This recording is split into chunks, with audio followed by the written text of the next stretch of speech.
Verity Blake of HeadOn PR is joining us now to look at the role of PR in a digital age and how it can support lead generation and long-term brand building versus short-term marketing. Verity will also discuss the importance of using PR to capture attention, nurture relationships with customers and stakeholders, and ways you can measure the results. Verity, good to have you with us. How are you? I'm all good. Thank you, Richard. Thanks for inviting me. No, it's good to have you with us. PR, and we were saying this in the briefing we had last week, it's always, well, not until now, but in history, it's sort of regarded as a bit of a dark art. But now there's so many tools that you can utilize to measure your impact for clients. So tell us a little bit about what PR is for those that don't know. I'm sure most people will know, and why use it in a digital age to support, how you can use it in a digital age to support lead generation. Well, PR, I mean, like you said, Richard, it is changing. It has changed with the digital age coming on, with social media, online news platforms. Everything is shifting online, video content, and that is all PR. I think a lot of people assume that PR is all about print. It's all about getting you into the press, but it's not. It's much wider than that. It's, in a nutshell, it's all about engaging and connecting with your audience and your market, and that is, and that is in various forms. And it could be that you're connecting through social media, through press, through videos, through what we're doing today, for example. It is all part of building relationships, and the best way is to do it through a multiple platform. And then there's also, of course, the other element of PR, which is all about brand reputation and issues management, crisis management. So there are many different elements of PR, but ultimately, most organisations that work with us today is all about capturing attention. It's about, at the moment with the digital age, with so much content out there, it is about how you cut through that content. How do you capture customers' attention? And that is ultimately what companies need to do today, because the more attention you can grab from customers, then ultimately the more valuable you start to be seen in their eyes, and the more familiar you become. And there's a lot of research out there that shows that the more familiar you are of a brand, the more likely you're to buy from them, because you start to build that trust and that credibility. So PR is all about that, and about communicating authentic content that's of value to your customers and that resonates to your customers and your market, so that they want to connect with you, they want to engage with you, and they want to build relationships with you, and ultimately, eventually buy from you when they're ready to purchase. It's all about standing out in the right way. I mean, we just heard from John Dixon at Brightest Bulb talking about creating that content and how anybody now with an iPhone can create a video and put it out there. But putting it out there is one thing, but actually getting noticed and getting engagement with that content for the right reasons is where you guys excel, I presume. Yeah, and it's all about exactly that. And the way you do that is by making sure that you understand your market and what are the challenges that they're facing, what are the questions they need answering, but also building an emotional connection. I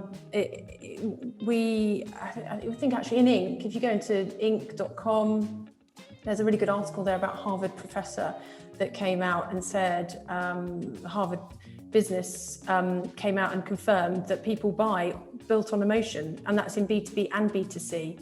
So you've got to create that emotional connection. So think about who is your audience, what will resonate with them, what emotion do you want to trigger in them, and then you've got to sort of put that throughout your whole brand, the logo, the colours, all the way through to your messaging, the stories that you're telling, so that it really hits the mark.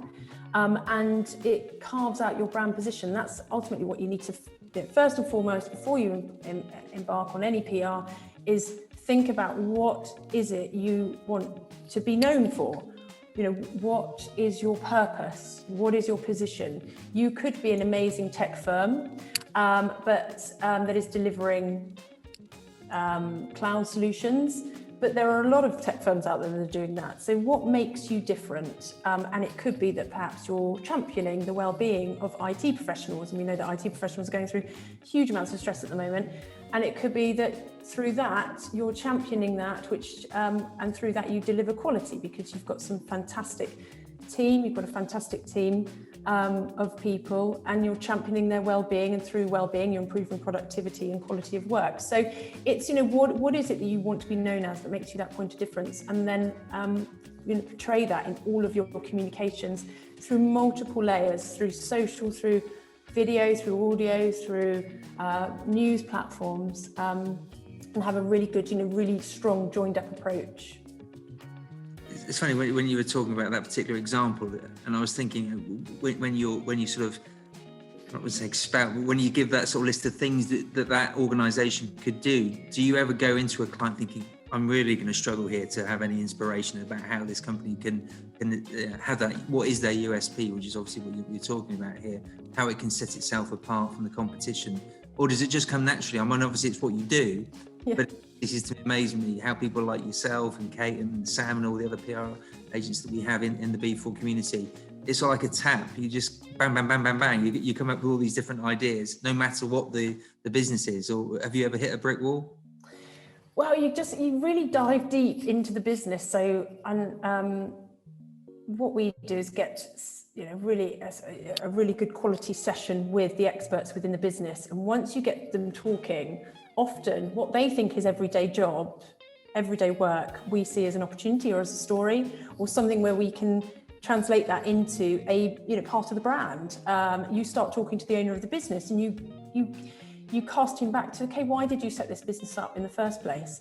And actually they forget that there was a purpose behind it.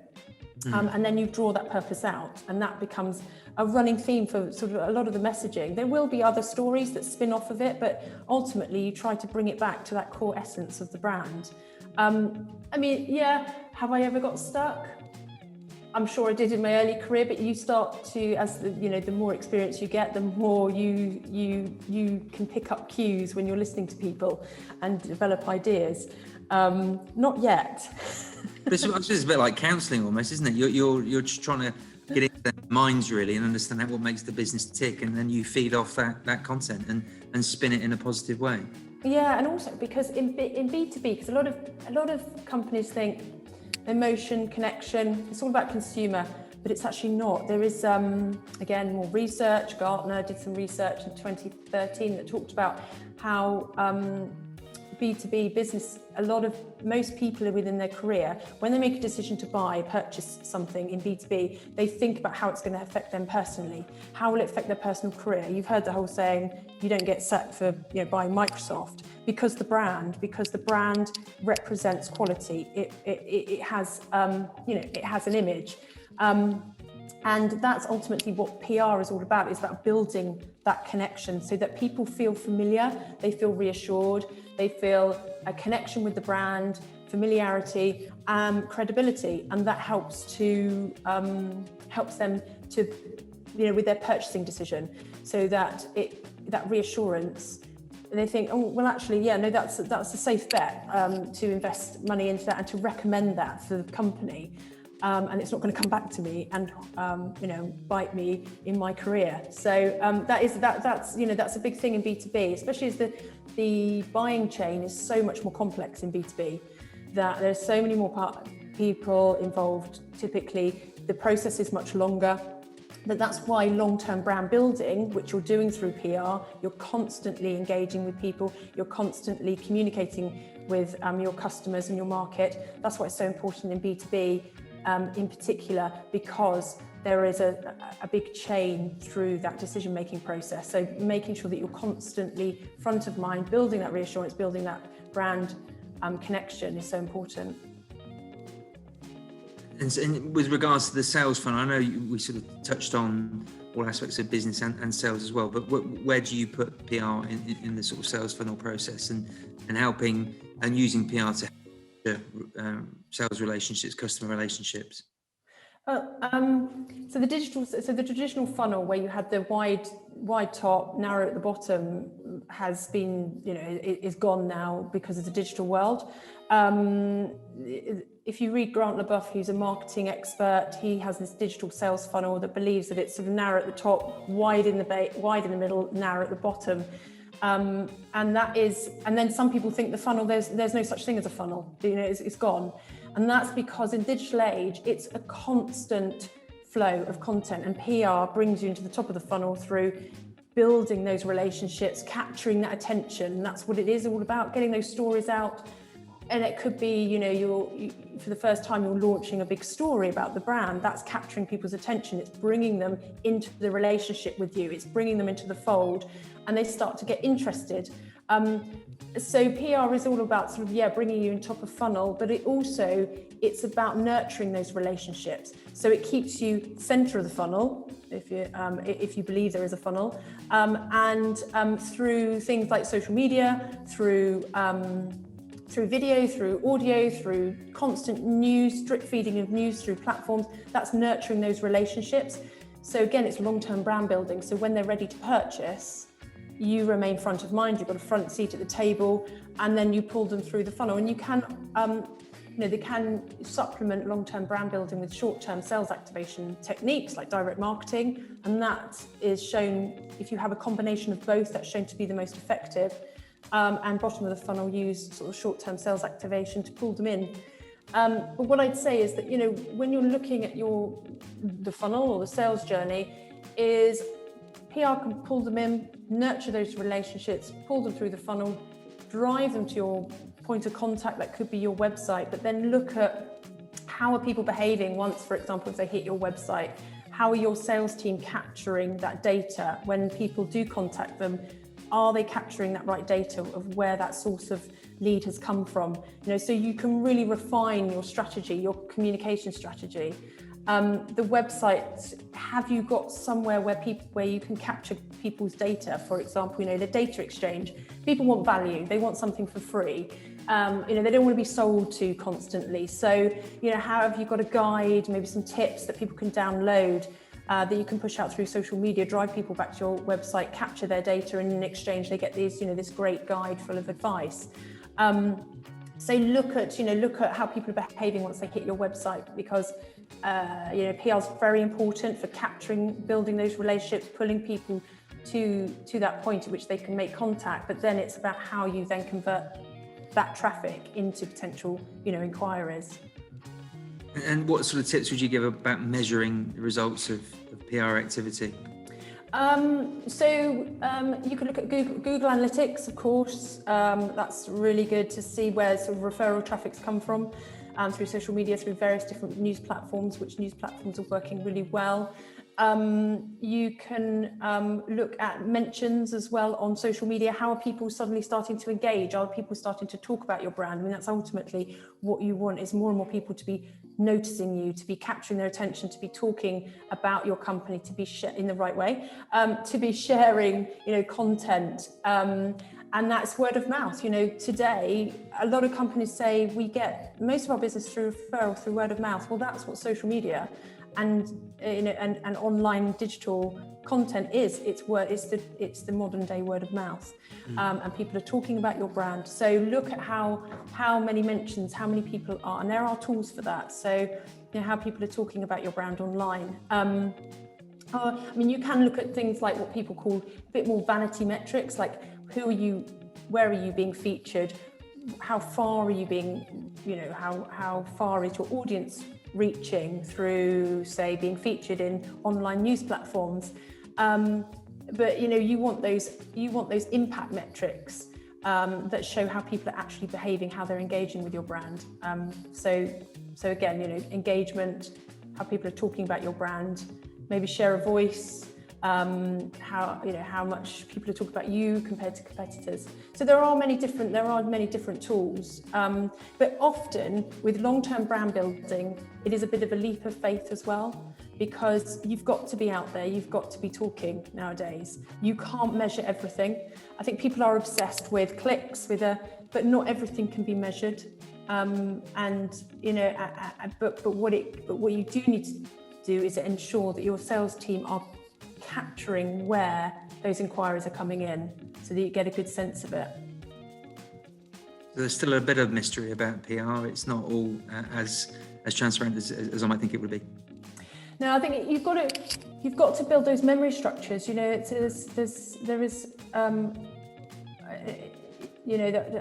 through great content, you've got to make sure that people are aware of your brand, that you are providing value for them. We've got a podcast actually on our website that debates about or discusses about long-term versus short-term brand building. Short-term brand building is great, and as I said, there's a lot of research out there that shows that the two combined work most effectively when you've got long-term and short-term. But if you just do short-term brand building, whether that's direct mail or whatever, you are only capturing customers that are ready to buy there and then. So that's why you need to be out there talking consistently with long-term brand building, because not everybody is ready to buy there and then, nor do they necessarily want to buy from companies that they've never heard of. So it is really important to keep that long-term brand building out there, to build those relationships, so people start to build that trust and familiarity.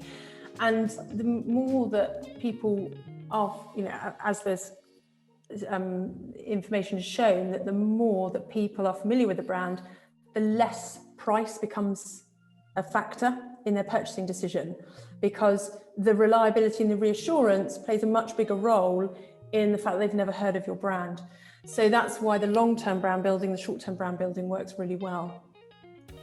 We live in a final question, Verity. We live in a world of the influencer and the rise of the influencer, and I'm sure you'd say that plays more to the sort of short-term brand building, engaging with influencers. But if you've got a client and they give you a budget to invest, and you've got a choice between the front cover of the Times or a relevant influencer, what do you choose? It really does depend. No, you've got to choose. It does depend on the company and the brand and the audience. No, I know. I appreciate that, but there's a decision to be made there, isn't there, compared to what you would have normally historically said the Times every minute of the day, wouldn't you? But now that there's a question to be asked, isn't there, really, about whether if it's a luxury brand, a lifestyle brand, a consumer brand, I'd probably say more the influencer. Yep. If it's a business, if it's more B2B, I'd probably say the Times. So it really does. And also what I say is that, when you're thinking about what channels to get your brand through, don't go channel first, think about your audience first, and then where they sit. Because a lot of companies say, oh, we need to be on Instagram. Well, why? Because all of our competitors are. But why? Your market's not on there. That is often, don't go channel first, think about your audience first. That's really important. And anybody looking to engage with a PR agency, hopefully HeadOn PR, what would you suggest? Visiting the website? Visit the website, headonpr.co.uk, or give us a call or email me. Am I allowed to share? No, don't worry, it'll be in all the details. Don't worry about that. I'll stick up a massive board next time. I'm disappointed you haven't. I forgot it. It's your own PR sometimes, Verity. I know. Should have had it behind me. Well, there you go. You missed the trick. Brilliant. Well, thank you very much for joining us, Verity, and hopefully we'll see you in the not too distant future. And yes. And good luck with the continued growth of HeadOn PR. Thank you very much. Good luck with the rest of the sessions. Thank you. Take care. Thanks.